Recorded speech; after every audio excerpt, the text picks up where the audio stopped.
sounds good. Thank you, Riley, because we are closing in on Christmas. The time is now for that last-minute shopping and shipping. This year, the National Retail Federation expects holiday sales to shatter records. The NRF predicting between 8 and 10.5% of an increase from previous years. That's in the ballpark, by the way, of $850 billion, yes with a B, more dollars. Experts say this year more people actually started shopping early because of supply shortages, but we know there are always plenty of us who wait until the very last minute. Our Celeste Springer is out in the hustle and bustle of it all today. She is live now from the UPS store off Washington Road. Celeste, you say it's been a very busy shopping day out there. Absolutely super busy, and despite the weather, there are still people here going at it. They've got the big truck out here loading this thing up with all those last minute packages. People are probably checking their phones anxiously, trying to make sure, is my shipment going to make it in time, even me? But as of right here, right now, the hustle and bustle has kept on going. In fact, today has been the last day to ship out those packages from UPS without having to pay for that extra 2-day or overnight shipping in order for them to get there by Christmas. But interestingly, a survey from the Financial Inc. says 53% of people wouldn't find themselves paying for expedited shipping. One person I talked to today, though, she tells me she's not worried about her package getting here in time. It was just a last minute gift that I thought about, and I just wanted to send it off, even, if it does arrive late. It's still, the thought of, that special surprise even after Christmas. It's still like a nice thing to do. And coming up at 6 o'clock, I'm working on a story hearing from all the people behind the scenes, making sure that we have a great Christmas. What they say about this holiday season compared to last might actually surprise you. That's coming up in the next half hour. Hour. They truly are Santa's helpers this time of year. Thanks for that, Celeste. First at 5, be on the lookout for this man if you live in Wagner, Sally, or even the Perry area. The Aiken County Sheriff's Office says people are reporting suspicious activity involving both the car and the masked man that you see there on your screen. For example, trying to break into people's cars. The white vehicle in question has been spotted in places like Veterans and Red River Road area. The Sheriff's Office says to make sure you're locking your cars, do not leave any valuables or firearms inside. I know, it sounds like common sense, but so many people forget. In the meantime, if you have any information about this man, this car, you need to call the number on your screen. An update now to an investigation into the death of a man who died at the hands of a Richmond County deputy. We know the case is now in the hands of Augusta's district attorney after the GBI just handed that case over. That investigation first started in October after the death of 24-year-old Jermaine Jones. According to the sheriff's office, Jones tried to run from a traffic stop. That's when a deputy fired his stun gun at Jones. Jones then spent days in the hospital in a coma before his death. The district attorney now decides if any charges will come out of this case. In a statement from DA Jared Williams, he says it will take time to review the case before any determinations are made, but his office will continue to be transparent on the process. South Carolina investigators are looking for answers after the accidental shooting of a 13-year-old boy. It happened over the weekend in Columbia. The police department says it believes the teenager and a friend were playing with the gun at the time of the incident. Now they, along with neighbors, are wondering how the two got access to a gun in the first place. That's my biggest concern. Where did they get the gun? That's my biggest question as a parent. Where did they get the gun from? And why were they playing with it? And why was it loaded? At this point, police have not said whether the gun was properly secured and locked away. The shooting is still under investigation by Columbia PD. If you live in South Carolina and you want to grow your own hemp farm, those Christmas cheesecakes could be in jeopardy. The story behind this very unfortunate shortage. Next.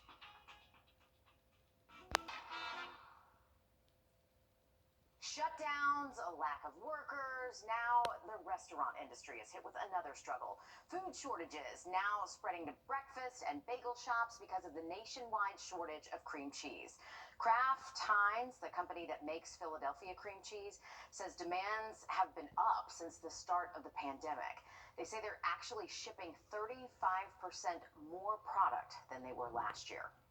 Consumers are going to have to be patient with the sporadic shortages that they might be seeing for different products. We're going to be well into 2022, if not, most of 2022, I think, before we can get recovered from this.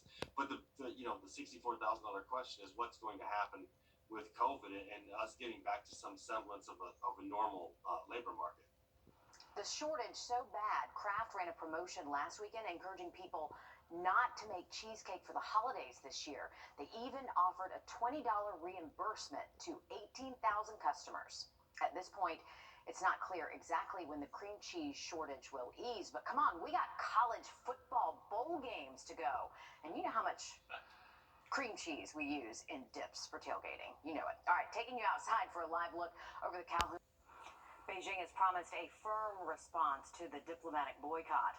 The games are set to start February 4th.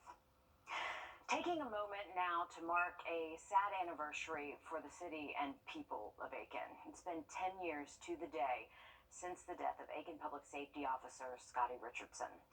Richardson was shot and killed in the line of duty during a traffic stop back in 2011. Aiken Public Safety tells us they held a moment of silence today on police radios to remember him.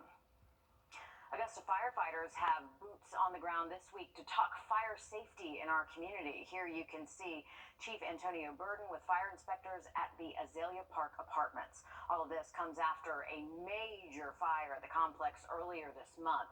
It left 15 people without a home right before the holidays. Luckily, everyone made it out okay, but we know that's not always the case. Here in the river region, we've seen fires claim the lives of at least 5 people just in the last 3 weeks. The most recent victim, a 10-year-old girl in Aiken County. That's why Augusta Fire and agencies all across our area are asking everyone, check your smoke alarms and take steps to protect yourself, your family, and your home. A year-round tourist destination, that is the goal. Just into our newsroom this evening, a new plan from President Biden to help slow the spread of the Omicron variant. Instead of you waiting in line to get tested, the White House's new strategy is sending tests to you. Here's Chris Pallone on Capitol Hill for us with these details. Good afternoon. In the next phase of the fight against COVID-19, the Biden administration will send 500 million rapid tests to people who request them, set up more testing sites and vaccination clinics, and deploy 1,000 military members to hospitals where staff is stretched thin from a flood of COVID patients. This is a critical moment. We also have more tools than we ever had before. We're ready. We'll get through this. The moves come as the Omicron variant supplants Delta as the majority of new cases in the U.S. Mayors reinstate mask mandates, pro sports leagues postpone games, and cities reconsider New Year's celebrations. The nation now with its first known death from Omicron, an unvaccinated man in Texas. As people prepare to travel for the holidays, they're waiting hours in places like Miami and New York to get tested. It's been frustrating to say the least. The president with a warning for people who won't get vaccinated. If you're not fully vaccinated, you have good reason to be concerned. Almost everyone who has died from COVID-19 in the past many months has been unvaccinated. Unvaccinated. Look at the latest CDC statistics. In the unvaccinated, there are 6 COVID deaths per 100,000 people. For the vaccinated, that drops considerably to 0.5 deaths. Among those boosted, just 0.1 deaths per 100,000. It is extraordinarily important for people to be vaccinated, and if you are eligible for a boost, to get boosted. A plan is in place as Americans brace for the worst of the Omicron wave. Now that Omicron is the dominant strain of COVID in the United States, the president says he is considering lifting the travel ban on countries in southern Africa, but no final decision has been made, at least not yet. Here at home, COVID testing is ramping up at many of our popular testing sites. However, doctors say the lines are still not as long, and that could be because more people are getting take-home tests. The demand for those is so high, it might actually be hard to find those on store shelves right now, but sites like MedNow Urgent Care are stocked up ahead of the holiday. Basically, people are trying to be cautious, especially before they go visit potentially vulnerable loved ones. So they're wanting to get tested. They're wanting to know both for themselves as well as for those they might be around. Testing at Med now is up 50% since a low point after the Delta variant surge.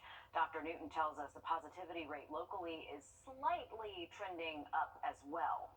We'll have much more on how local providers are meeting the demands for tests coming up on News 12 at 6 o'clock. There are also some new details today on the legal battle over the federal vaccine mandate.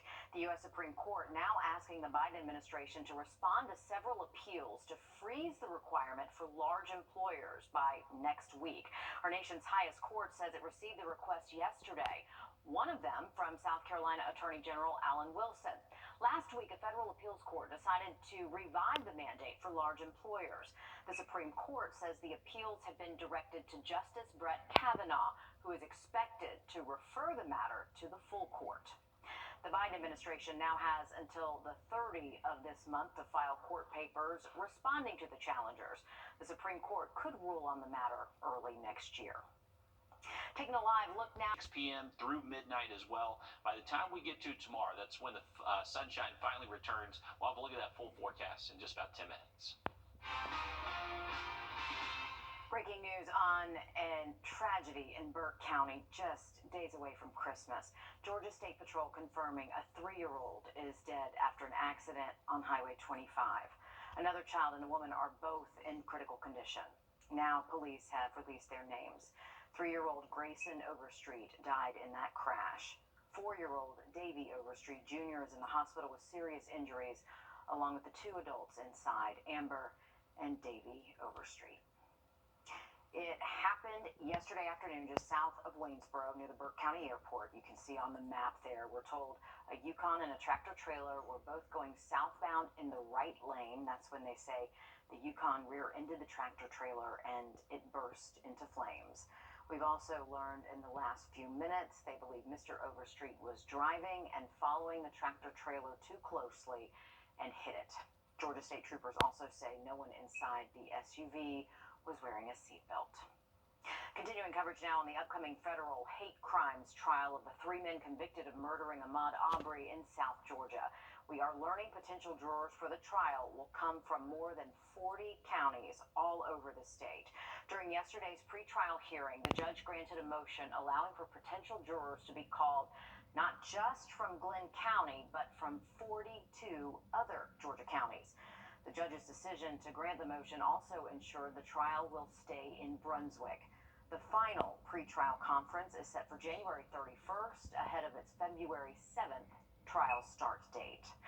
A reminder, this is for all the federal hate crimes trial charges. A jury did convict father and son Gregory and Travis McMichael, as well as their neighbor William Roddy Bryan of murder last month in the state case. Their sentencing hearing in that case is scheduled for January 7th. In New York tonight, the jury continues to deliberate in the Gelane Maxwell sex trafficking trial. Closing arguments began and ended yesterday after 12 days of testimony. Maxwell, a British socialite, faces up to 8 decades in prison if convicted of recruiting and grooming girls for Jeffrey Epstein. So far, she has denied all of the claims against her. Back here at home, a heads up if you drive near the Canterbury Farms neighborhood. There is now a traffic light there at the Shamblin Road intersection. It has been in flash mode for the last week or so to let you know this change was coming, but starting today, there is a new traffic light at that intersection. It is live, so no more flashing, Riley. You're gonna have to stop there. Yeah, definitely be prepared for those changes and be safe out on the roadways this evening and break. And we know how expensive paying for Christmas can be, right? So what's the best financial move if you can't pay cash, but you still need to buy gifts? We take a look at some options next. Online at MiltonRubinToyota.com. Flybaby.com. Click, click. Okay, are you in panic mode? Be honest when it comes to buying those last-minute gifts. And, your finances. I know they're not so good right now either. Experts say the best scenario is to pay for cash or give gifts that don't cost money. But I know that's not always possible. So should you use a credit card? Should you take out a loan? Investigate TV's Rachel DePompa is watching your wallet and get some answers. Every expert is going to say, don't take out a loan if you don't have to, but we all know that's not always possible. So first step, look at your credit cards and figure out exactly how much you'd be charged in interest. Compare that with the interest rate of personal loans that are available to you. Jerry Dale, a financial coach with the Virginia Credit Union, says you want to know all of your options before you decide which way to pay for your holiday shopping. And then also look to see if you have points. A lot of us have points that we've accumulated that we can use for things like gift cards or purchases in stores before you actually utilize that credit card.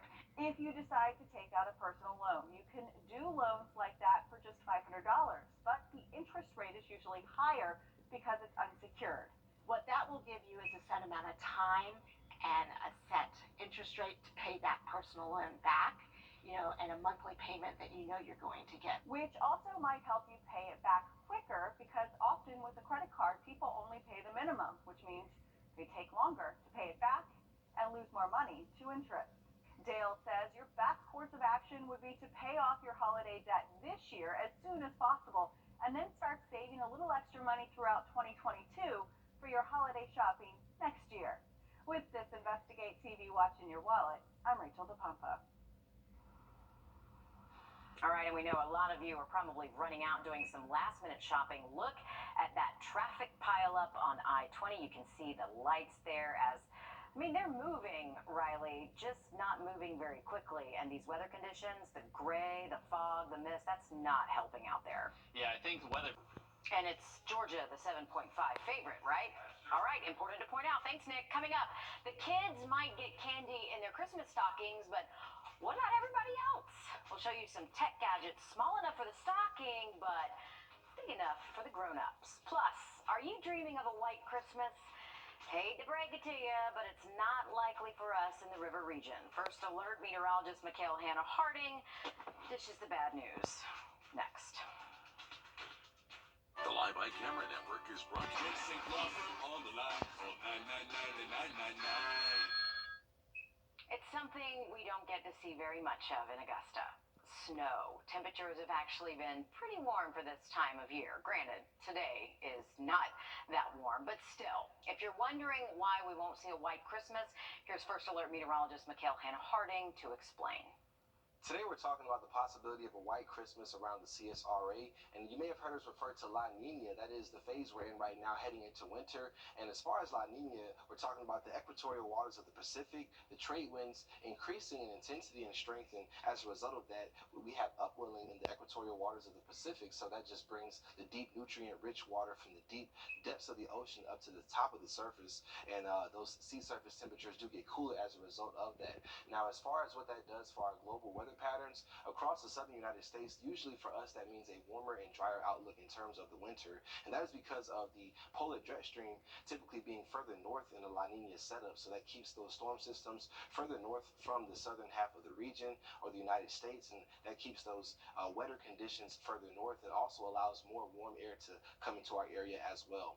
Now here's a look at the highest snowfall totals across Augusta dating back to 1936. Now we didn't have data on El Nino or La Nina that far back, but you can see our highest rain or our highest snowfall totals have come during El Nino years. So back in 1973, we actually picked up 14.4 inches of snow during an El Nino year. Now, as far as the outlook for a white Christmas around our area, you can see historically we have not been favored for that. And with that La Nina setup in place and also a warmer outlook heading into Christmas this week, the probability of a white Christmas looks very low. Okay, so now you know the science behind it. If you're shopping online for Christmas, I hate to tell you, but you're running out of time. As we've showed you, shipping delays are pushing back deliveries to the first of the year. But never fear, our consumer technology reporter Jamie Tucker has rounded up some tech gadgets that are still available and actually are small enough to be stocking stuffers. Who says children should have all the fun when it comes to Christmas stockings? The question is, what do you put in there to make Christmas stockings cool for adults and teenagers? Charging blocks are no longer included when you get a new smartphone, and if you're still using one from a few years ago, it's time to upgrade. This IQ charging block from Anchor charges an iPhone 13 3 times faster than the block they're probably using now. This 20-watt charging block is small enough to fit between other chargers on a power strip. It'll also charge watches and iPads, but it doesn't include a cable. So you might want to toss in an extra long USB-C to Lightning charging cable as well. Never underestimate the need for a portable battery, especially if they're always on the go. Belkin, RAV Power, Anchor, and Movi are popular brands. Folks who work remotely need a big hard drive. This SanDisk solid-state hard drive is smaller than a credit card, yet holds 2 terabytes of data. And since there are no moving parts, it can take lots of tosses into backpacks and thumps just from everyday use. If their desk is a mess, look at this, a magnetic cable organizer gets the workspace in order. I love this one from Anchor because the cables are held in magnetic clips. Just pull them out when you need a charge and return them to the holder when you're done. It's $12. And if they're an iPhone user, Apple AirTags are a cool choice. Similar to a tile tracker, these stay connected by using Apple's Find My technology, where if lost or misplaced, it uses other iPhones to help locate your item using the Find My app. The neat thing is most teenagers and adults don't expect to get anything in their stocking, so won't they be surprised when it's something they'll actually use? That's What the Tech. I'm Jamie Tucker. All right, thanks for that update, Jamie. We are tracking in just about 10 minutes. Thanks so much, Riley. It's the season of giving, and many local organizations like the Salvation Army rely on the generosity of others to keep their doors open. Just yesterday, Wallet Hub rated Augusta as the 20th worst city when it comes to issues like homelessness and food insecurity. Not a list we want to be on for sure, but so far, the giving is falling short. And as our Sloan O'Cone reports, the need is greater than ever. Right now, I'm in a family room at the Center of Hope. They give families a private, safe space to stay. They have their own bathrooms and their own storage spaces. On average, every year, it costs about $13,000 to maintain one of these rooms, and that's only a fraction of the donations still needed by the Salvation Army this year. They're short $50,000 of their $180,000 goal, the same goal as last year, but now a lot more needs to meet. The Salvation Army is grateful for their donations so far, but $50,000 goes a long way. It helps us serve so many people. To put it in perspective, it's enough to help the 31,000 people that fill these beds every night for a month, or provide over tens of thousands of meals to those who need it most in our community. You give a family a chance in this world. You give a family a chance to have a place for their kids, to have food for their families, that hope, that encouragement. So it's more than the money. It's the security that creates a feeling. When somebody comes in, they have a face of like confusion. They don't know what's going to happen. Their face is so like, okay, I'm lost. They leave out here smiling, filled with so much joy, knowing that they are taken care of. Security, love, and hope. It makes it all worth it in the end.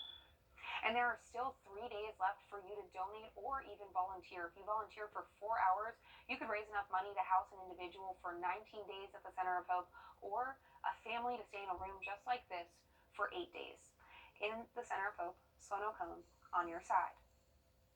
Thanks so much, Sloan. Still plenty of time to give. The Red Kettle campaign ends on Christmas Eve at 3 o'clock. And of course, you can always donate anytime on their website. We've got a link for you on Wrdw.com.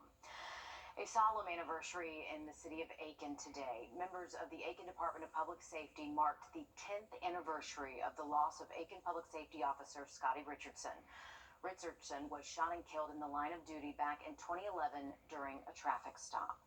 While there was no public memorial today, Aiken Public Safety tells us they marked the occasion in their own way by putting out a broadcast on police radios at noon to remember Richardson. The investigation into the death of a man stun gunned and killed by Richmond County deputies is moving forward. Today, the district attorney announced his office is reviewing the case the GBI just handed over. The GBI started investigating back in October when Jermaine Jones Jr. died days after being hospitalized. According to Richmond County deputies, Jones tried to run off during a traffic stop when a deputy fired his stun gun and he fell. The district attorney says the investigation file has a lot of evidence and reports that will take time to review.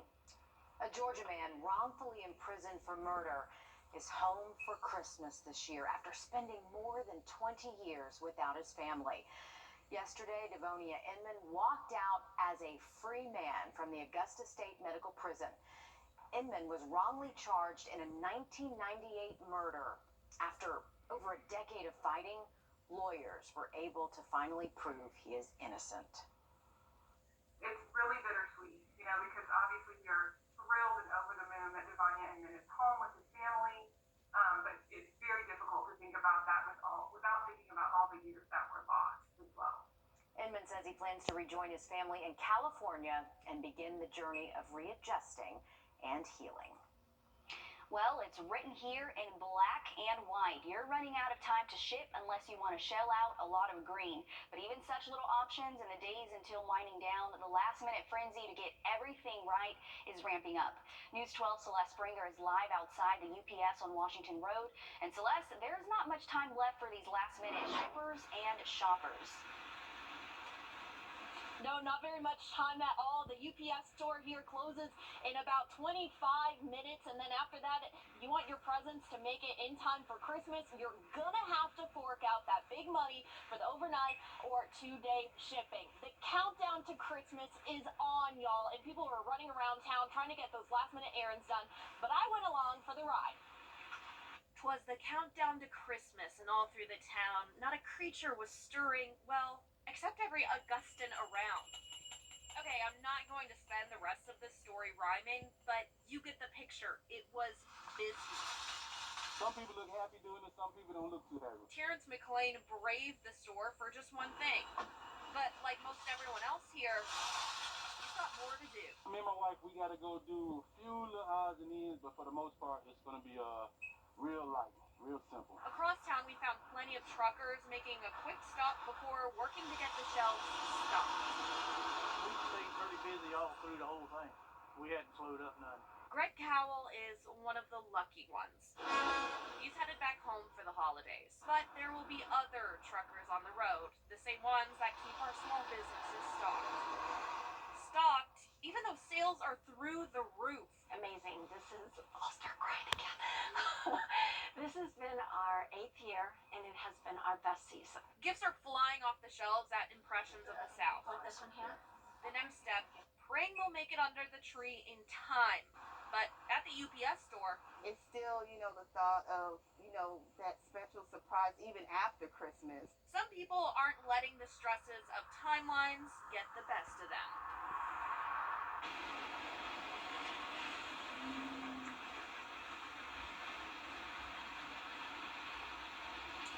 And I think that last woman definitely said it best, that it definitely is the thought that counts. And hey, if you're already shipped your gifts and you're nervous about them getting there in time, just go ahead and kick your feet up, because let's face it, it is all out of our hands now. That's right, Celeste. Not a lot of time to ship those gifts, but hey, a lot of our local businesses are still open for sure. Thanks so much. I'm with you on the better late than never, too. A South Augusta family turns their loss into a passion project. I know my mama, she'll be happy. I know she happy now. She is here, she's smiling down. How they're making their mother's memory live on. Riley? And we are tracking what. Sometimes a gift is more than something just under the tree. For Richard Wilcox and his daughter, it's a thoughtful memory. Richard lost his mom just this year. Yeah, and one thing she loved, toys, and she had a whole lot of them. Now our Will Volk shows us how the South Augusta family is using her toys to honor her memory. Look at all these bags. There's over 65 gifts, probably about 70 gifts. But where did Richard Wilcox get them? She never really had toys as a little girl. That's his daughter, Diamond. She's talking about her grandma, Marietta, who loved collecting dolls. She had dozens still in the original packaging. Earlier this year, her family lost her. Man, she'll be smiling. I know she's smiling right now from heaven, but she'll be proud. Proud because of what they're about to do. Come on, little mama. Thank you. Wilcox thinks he could have sold his mom's collection for thousands of dollars, but instead, anything you want over here.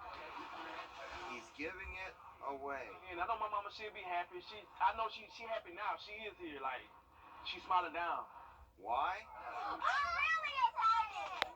Just look at them. They could have put a hefty price tag on these dolls, but instead they wanted to let these kids have a feeling that's priceless. In Augusta, Will Volk, on your side.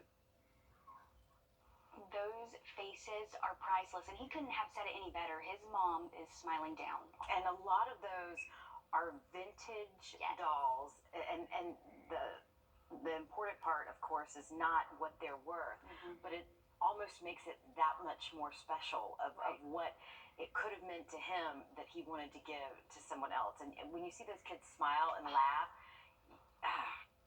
what a great story. What a great thing they're doing to keep their family members' memory alive. And now those young kids get to hold on to those special dolls and maybe pass it down to their kids. So really nice thing.